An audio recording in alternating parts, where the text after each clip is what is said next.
Assalamualaikum warahmatullahi wabarakatuh. Waalaikumsalam warahmatullahi wabarakatuh. Ya, ahlan wa sahlan wa marhaban bikum ya Syekh. Hayakumullah.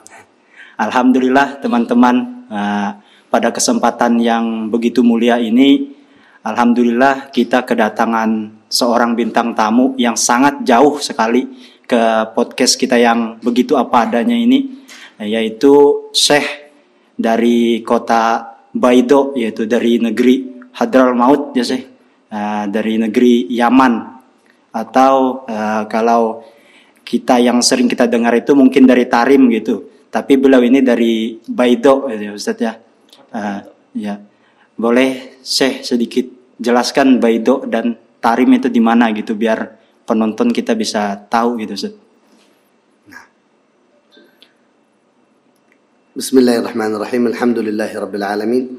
Wassallallahu wasallam ala sayyidina Muhammadin al-amin wa ala alihi wa sahbihi ajma'in. أولا نشكركم إن شاء الله على هذا البرنامج.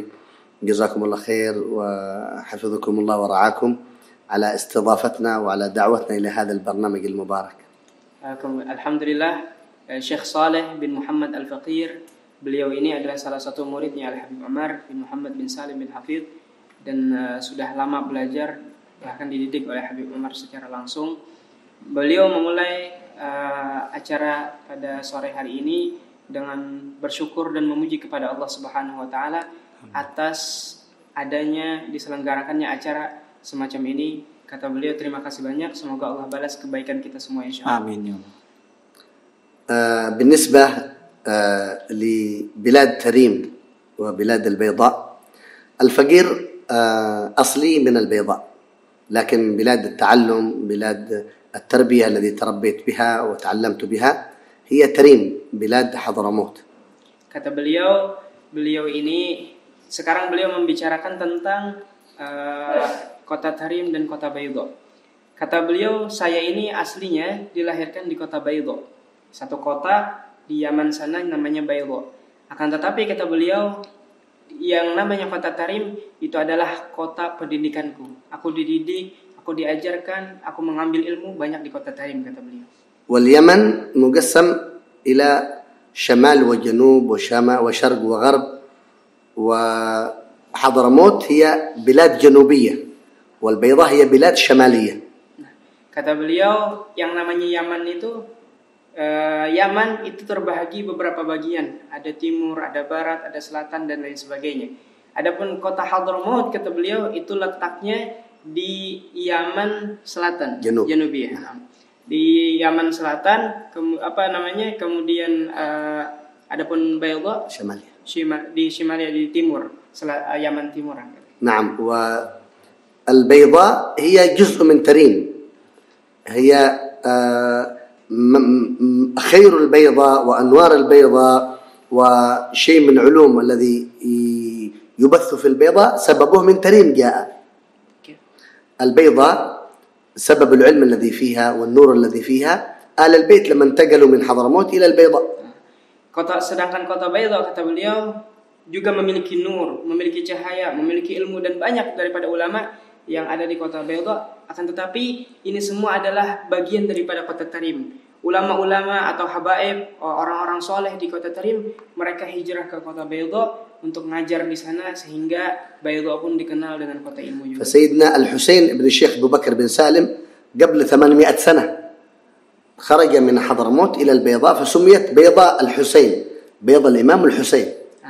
Dahulu, kata beliau, Syekh Abu Bakar bin Salim itu adalah seorang wali besar, ulama besar. Beliau asalnya berada di kota Tarim قبل 800 سنة, sebelum 800 tahun yang lalu. Kemudian beliau ini hijrah ke kota Baido, membawa cahaya, membawa nur, dan beliau namakan kota Baido tersebut dengan Baido Al-Husaini. بيض الحسين. ثم خرج من البيضاء الحبيب محمد بن عبد الله الهدار إلى تريم، إلى رباط تريم، وأخذ العلم 4 سنوات في تريم، ثم رجع وفتح الرباط في البيضة هناك، فازداد الخير وازداد النور ببركة هذا الرباط المبارك، ببركة الحبيب عبد الله بن عمر الشاطري في تريم. Dan kemudian di suatu hari, kata beliau, ada seorang laki-laki yang bernama Al-Habib Muhammad bin Abdullah Al-Haddad. beliau ini dari kota Baydha, asalnya orang Baydha, berangkat ke kota Tarim, belajar di sana, kemudian menimba ilmu, mengambil keberkahan di kota Tarim, dan kemudian atas didikan Al-Habib Abdullah bin Umar Asy-Syatiri. Dan setelah selesai pendidikan beliau bersama Habib Abdullah bin Umar Asy-Syatiri, beliau pun kembali lagi ke kota beliau, yaitu kota Baydha, dan beliau membuka sebuah pesantren atau pondok pesantren yang luar biasa keberkahannya, dan bertambahlah keberkahan kota Baydha sebab ada beliau. ثم الحبيب عبد الله بن عمر الشاطري أرسل الحبيب زين بن إبراهيم بن سمير يساعد الحبيب محمد الهدار في البيضاء في الرباط هناك. جلس الحبيب زين بن إبراهيم بن سمير 21 سنة وزيادة في الرباط هذا. Kemudian kata beliau, Al-Habib Abdullah bin Umar Asy-Syatiri memerintahkan salah satu murid beliau yang bernama Al-Habib Zain bin Ibrahim bin Semit untuk datang juga atau hijrah juga ke kota Baydha dalam rangka membantu dakwahnya Al-Habib Muhammad Al-Haddar di kota Baydha selama kurang lebih 21 tahun, bahkan lebih, kata beliau. ثم بعد اشتداد الأزمة والشيوعية في حضرموت والحزب الاشتراكي وقتل العلماء، اختطاف العلماء في حضرموت، الحبيب عمر يخرج إلى البيضاء ثم يجلس هناك عندنا في البيضاء أكثر من 11 سنة، شبابه هناك ويعلم في رباط الحبيب محمد الهدار ويتعلم في رباط الحبيب محمد الهدار وتزوج في البيضاء عندنا هناك. Kemudian kata beliau, manakala di kota Tarim terjadi ada yang mungkin bisa dikatakan kalau bahasa Indonesianya orang PKI atau lain sebagainya. Apa namanya bahasa kitanya? Kalau PKI bahasa Indonesia? Komunis, orang-orang komunis yang menzolim kepada ulama, bahkan bisa membunuh kepada ulama. Maka saat itu Habib Umar saat itu sejak beliau masih muda, beliau pindah ke kota Baydha dan mengajar di sana, dakwah di sana sampai beliau menikah di sana bersama putrinya Al-Habib Muhammad Al-Haddar. إذن هذه نبذة عن البيضاء. Ini kata beliau sedikit atau secuil daripada kota Baydha. أما تريم فهي بلاد الأولياء وبلاد العلماء وبلاد الصالحين، فيها أكثر من 360 مسجد قبل 300 سنة. 60 مسجد. نعم. Kata beliau, kalau kita berbicara tentang kota Tarim, maka kita akan berbicara tentang kotanya para wali, para ulama, kotanya para solehin. Kenapa? Karena di kota Tarim itu, kota Tarim adalah kota yang sangat kecil, akan tetapi banyak memiliki masjid. Bahkan kata beliau, masjidnya bisa sampai 360 masjid. بعد أن خرجوا هؤلاء الشيوعية والظالمين من حضرموت الحمد لله، بعد أن جاءت الوحدة توحد الشمال مع الجنوب، فصارت يمن واحد، كان اليمن قسمين جنوب وشمال، هذا رئيس وهذا رئيس. بعد أن جاءت الوحدة إلى الجنوب وتوحد الشمال مع الجنوب الحمد لله، بدأت حضرموت من جديد في استقبال طلاب العلم من العالم. Kata beliau, manakala orang-orang komunis tersebut atau orang-orang yang jahat tersebut yang suka menzolim kepada ulama dan membunuh ulama-ulama saat itu sudah habis keluar dari kota Hadramut, dari kota Tarim, sudah tidak ada lagi, maka bersatulah kota Yaman Selatan dan Yaman Timur kemudian menjadi satu presiden. Lalu saat itu kota Hadramut atau disebut dengan Tarim itu membuat peraturan baru dan lebih aman, lebih nyaman, lebih damai, sehingga berdatanganlah para santri-santri dari berbagai macam penjuru dunia. فكان أول رباط هناك في حضرموت رباط سيئون، رباط العلم الشريف الحبيب علي بن محمد بن حسين الحبشي، أول رباط في حضرموت. Pertama kali ada pesantren di Hadramut itu kata beliau adanya pesantren di kota Siwun yang didirikan oleh Al-Habib Ali Sahibul Maulid. نعم. حبيب علي بن محمد بن حسين الحبشي. Nama beliau Al-Habib Ali bin Muhammad bin Husain Al-Habsyi. ثم جاء رباط تريم، ثم دار المصطفى، ثم كلية الشريعة جامعة الأحقاف، ثم انتشرت المعاهد وجاء الناس من العالم من الشرق ومن الغرب ومن دول الغرب كلها جاءوا إلى حضرموت وهم الآن في حضرموت. Kata beliau, dari pesantren itulah lahir pesantren-pesantren yang lain seperti Darul Mustafa atau Ribat Habib Salim Asy-Syatiri atau pesantren-pesantren lainnya, Jamaat al-Ahqaf atau kuliah fakultas Ahqaf dan lain sebagainya terlahir daripada pesantren tersebut. Kemudian kata beliau, setelah banyak pesantren-pesantren itu, maka berdatanganlah para santri, para penuntut ilmunya Nabi Muhammad dari berbagai macam penjuru di alam semesta ini. فتريم وإن كان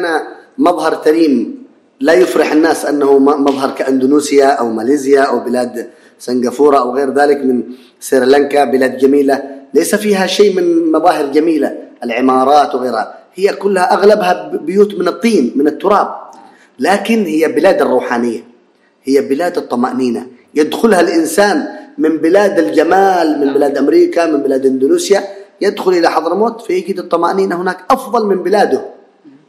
Dan kata beliau, kota Tarim atau kota Hadramut ini bukan kota yang menampakkan atau memperlihatkan keindahan kotanya. Bukan dengan kemewahan kotanya, bangunan ini dan itu lain sebagainya. Tidak. Berbeda kata beliau dengan Indonesia, Singapura, Malaysia atau Amerika dan lain sebagainya. Negaranya indah dengan bangunan yang sangat tinggi, kemudian jalan yang sangat banyak dan lain sebagainya kata beliau. Adapun kota Tarim, kota Hadramut hanya terlihat rumah yang terbuat dari tanah. Nah, akan tetapi kata beliau, kota Tarim bukan menampakkan keindahan secara zahir, akan tetapi yang dinampakkan daripada kota Tarim adalah keindahan batin, keindahan rohani, sehingga orang-orang yang berada di penjuru dunia yang asalnya mereka hidup dengan kemewahan, keindahan secara zahir, mereka datang ke kota Tarim, mereka merasa damai, tenang hatinya, nyaman hatinya, dan mereka rela tinggal di sana berlama-lama. Alhamdulillah, min bilad Hadramut خرج العلماء إلى العالم كله، طلاب العلم آلاف بل آلاف الآلاف خرجوا إلى العالم وفتحوا المعاهد وفتحوا المدارس وفتحوا الأربطة في العالم كله، فانتشر العلم من هناك من حضرموت. Dan kata beliau, alhamdulillah, dari kota Hadramut ini, kota yang sangat sederhana ini, banyak, bahkan bukan hanya ribuan, bahkan berjuta-juta manusia yang keluar dari kota tersebut membawa ilmunya Nabi Muhammad sampai mereka dakwah, mereka membuka pesantren, sehingga ilmu-ilmunya Nabi Muhammad tersebar asalnya dari kota Hadramut tersebut kata beliau. وكان سبب دخول إسلام إندونيسيا وماليزيا من اليمن من حضرموت. Bahkan kata beliau dahulu sebabnya orang Indonesia ini banyak yang saat ini beragama Islam, di Malaysia juga begitu. Itu sebabnya kata beliau adalah sebab orang yang dari Hadramut lah datang membawa Islam tersebut. هذه نبذة بسيطة عن حضرموت وعن تريم. Nah, ini diantara secuil kata beliau cerita tentang Hadramut dan kota Tarim. Kalau boleh tahu antara Tarim dan Baido itu jaraknya itu jauh sekali atau berapa kilo atau beda provinsi atau gimana itu? كم مدة يعني بين التريم والبيضاء هكذا؟ نعم، أولا كان الطريق بعيد، الذي يسافر من البيضاء إلى حضرموت ممكن يأخذ 24 ساعة أول، نمشي إلى طريق عدن هذا إلى شبوة إلى المكلا ثم نصل إلى تريم ممكن بعد 24 ساعة، لكن الآن الحمد لله بعد تجارب فتح الطريق الجديد ممكن الآن 10 ساعات هكذا نصل إلى تريم. Kata beliau dahulu kalau pengen ke kota Baido dari Tarim ke kota Baido atau dari kota Baido ke Tarim itu harus menempuh jalan yang sangat lama, yaitu sekitar 24 jam kata beliau. Seharian semalaman 24 jam karena berbagai macam kota dilewati, ada Mukalla dan lain sebagainya harus dilewati untuk menuju kota Baido dari Tarim. Akan tetapi kata beliau, alhamdulillah manakala semuanya sudah bersatu dan jalan pun sudah mulai bisa dibuat secara ringkas, alhamdulillah sekarang kalau pengen ke kota Baido dari kota Tarim bisa ditempuh kurang lebih 10 jam. Nah, berarti lebih jauh daripada Mukalla lagi Ustaz. Abad bin Mukalla Baido. بعيد من المكلا. نعم. بين تريم والمكلا 6 ساعات. Dari Tarim ke Mukalla kata beliau itu 6 ساعات. 6 jam. بالسيارة هذا. Dengan mobil, ini menggunakan mobil. Kalau pakai sepeda, wallah. Bisa berhari-hari, mungkin berminggu-minggu. Nah, tadi kan beliau ini lulusan Darul Mustafa gitu Ustaz.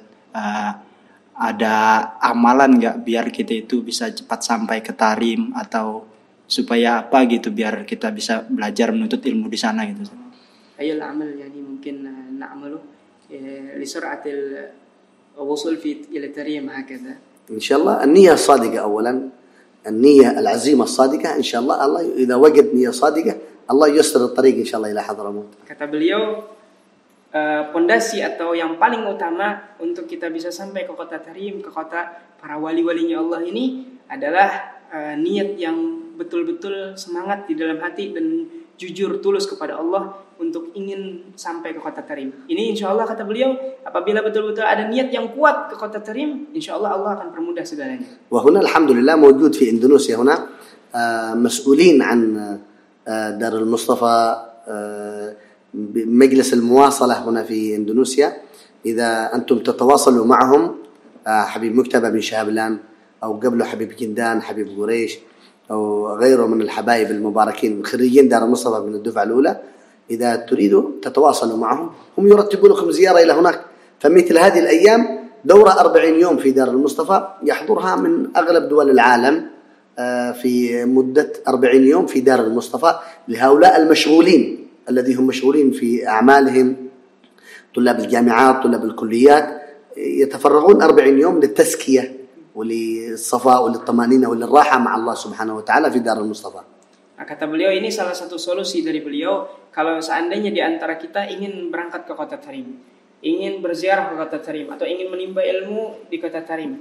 Kata beliau, alhamdulillah di Indonesia sekarang sangat banyak jalur untuk kita bisa sampai ke kota Tarim. Mungkin kita bisa hubungi Al-Habib Mujtaba yang ada di Jakarta, atau Habib Quraish, kemudian Habib Jindan atau Habib-Habib yang lain daripada murid-muridnya Habib Umar angkatan pertama. Mereka adalah salah satu jalan untuk kita bisa sampai ke kota Tarim, kata beliau, dan belajar di sana. Dan apalagi kata beliau, walau ziarah faqat, laysa lid-dirasah, walau hatta liz-ziarah. Sekalipun kata beliau untuk sekedar ziarah ke makam-makamnya ulama atau kepada ulama-ulama di kota Tarim yang masih hidup, bisa kata beliau. Bukan hanya untuk harus belajar di sana, tidak. Cukup ziarah 1 minggu dan seterusnya. Dan apalagi kata beliau ini dalam waktu dekat ini akan dibuka kata beliau daurah selama 40 hari. Daurah ini bahasa kitanya pesantren kilat. Iya, pesantren kilat, betul. Pesantren kilat selama 40 hari itu diajar langsung, bahkan dididik langsung insyaallah oleh para mudarris di Darul Mustafa dan Habib Umar langsung, Masya Allah. Dan kata beliau di masa-masa begini nih, ini banyak daripada orang-orang yang sibuk di luar sana, mungkin sibuk dengan dakwahnya, sibuk dengan pesantrennya, atau sibuk dengan kuliahnya, sibuk dengan bekerjanya, karena ada anak istrinya misalnya. Maka dibukalah setiap tahun pesantren kilat selama 40 hari untuk kegunaannya membersihkan hati, menambah keberkahan hidupnya, kemudian mencari pengalaman di kota Tarim dan lain sebagainya. Maka orang-orang yang sibuk selama 1 tahun itu bisa mengkhususkan waktunya selama 40 hari untuk belajar di sana. Fi kulli sanah 40 yawm.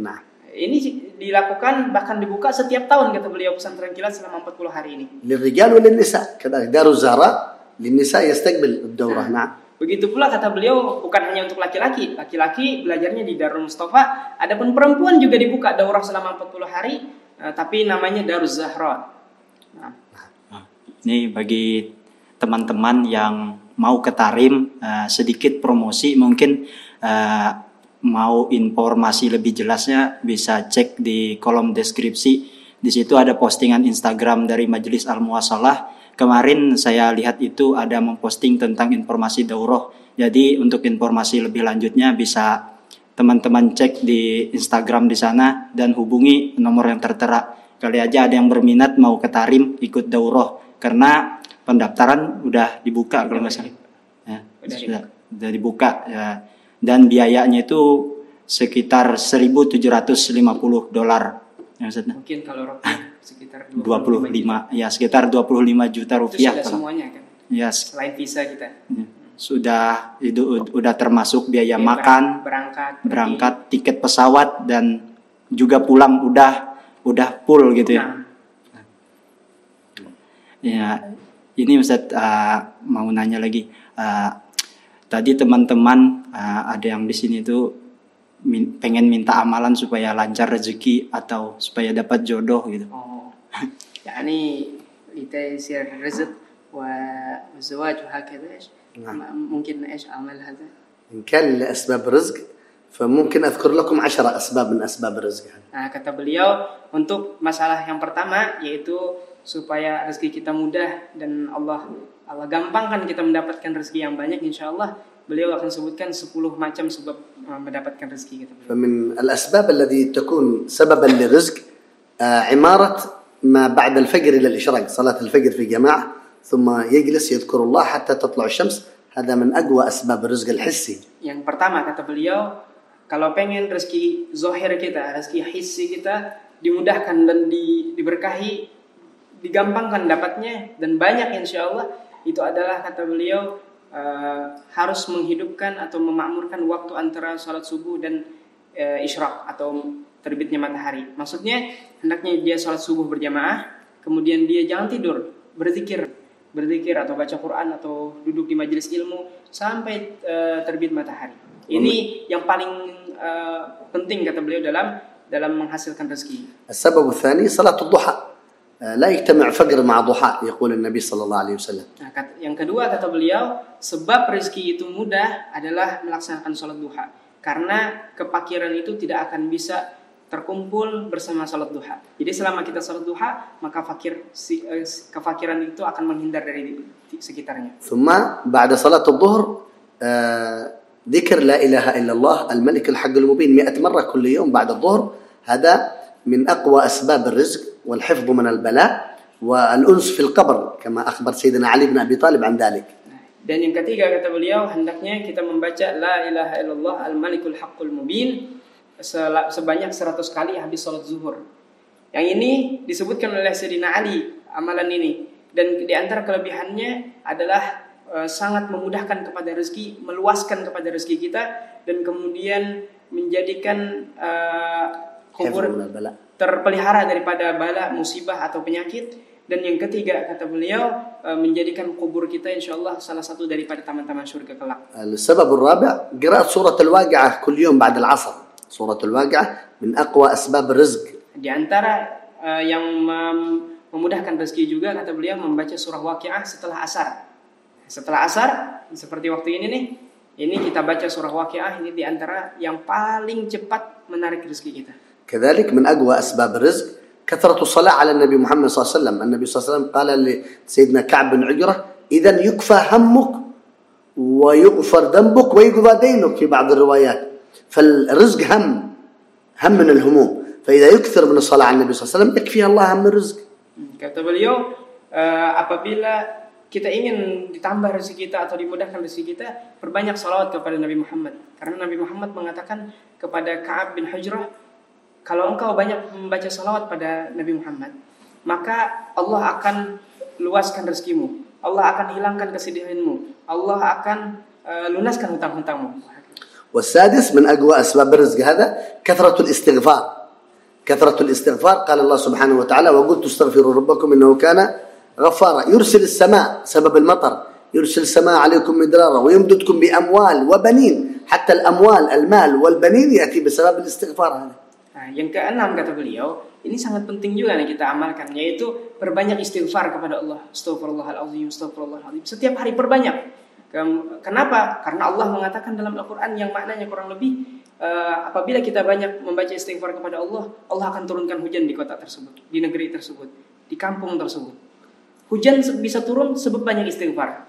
Kemudian bahkan orang tersebut bisa mendapatkan rezeki yang banyak, dan anak pun bisa mudah cepat istrinya hamil, mendapatkan zuriat. Itu sebab banyak istighfar kepada Allah Subhanahu wa taala. كذلك من أقوى أسباب الرزق الصدقة. النبي صلى الله عليه وسلم يقول ما نقص مال من صدقة بل يزداد زيادة رزق بالصدقة. Nah, begitu pula kata beliau yang ketujuh ya.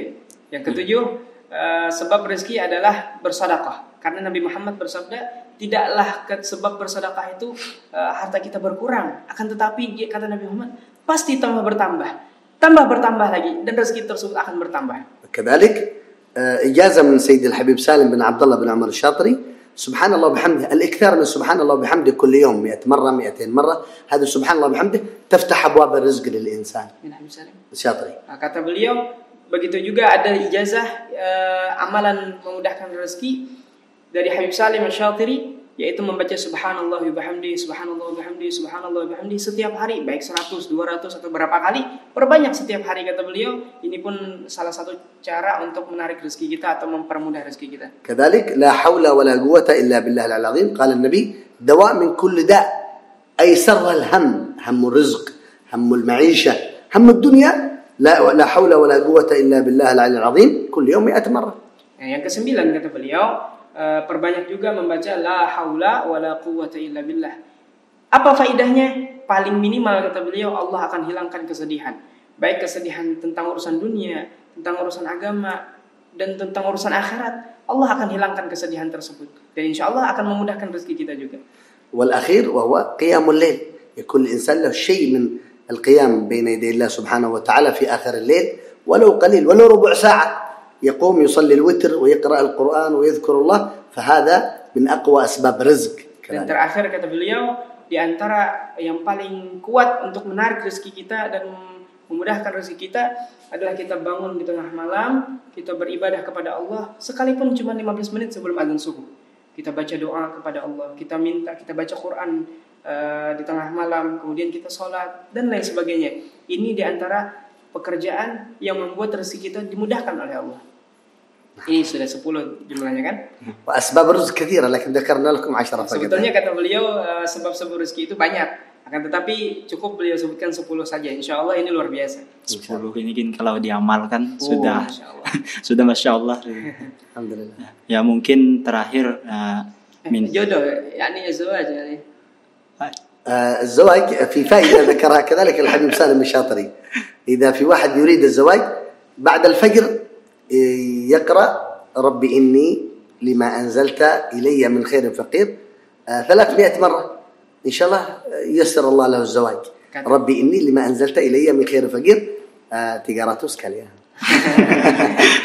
Kata beliau, di antara faidah yang beliau dapati dari Habib Salim bin Abdullah Syatiri tentang urusan jodoh, agar Allah mudahkan jodoh datang kepada kita, ini adalah membaca Rabbi inni lima anzalta ilayya min khairin faqir sebanyak 300 kali habis sholat subuh kata beliau.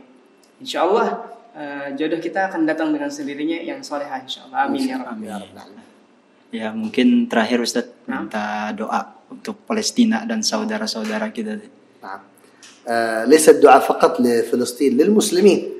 المسلمين في كل مكان سواء في سوريا سواء في العراق سواء في الصومال في الشيشان في أفغانستان في بورما في المسلمين معذبين المسلمين شيء من الهموم والمشاكل عليهم نسأل الله لنا ولهم إن شاء الله ولإخواننا في فلسطين هذه الأيام إن شاء الله النصر والفتح والعطاء من الله سبحانه وتعالى ويجعلنا إن شاء الله وإياهم مفاتيح للخير مغالق للشر ويذهب البلاء والأذى والحروب والمشاكل والأزمات والغفلات وتسلط الأعداء على المسلمين سواء في فلسطين في غزة في المسجد الأقصى أو في اليمن أو في الشيشان أو في السودان أو في سوريا أو في العراق نسأل الله أن يرفع ما حل بالمسلمين وأن يغير الحال إلى أحسن حال وأن يرفع البلاء والأذى وما حل بإخواننا المسلمين في كل مكان اللهم من أراد الإسلام والمسلمين بأذى أو ببلاء أو بمصيبة أو بتشرد أو بظلم أو بمكر أو بغدر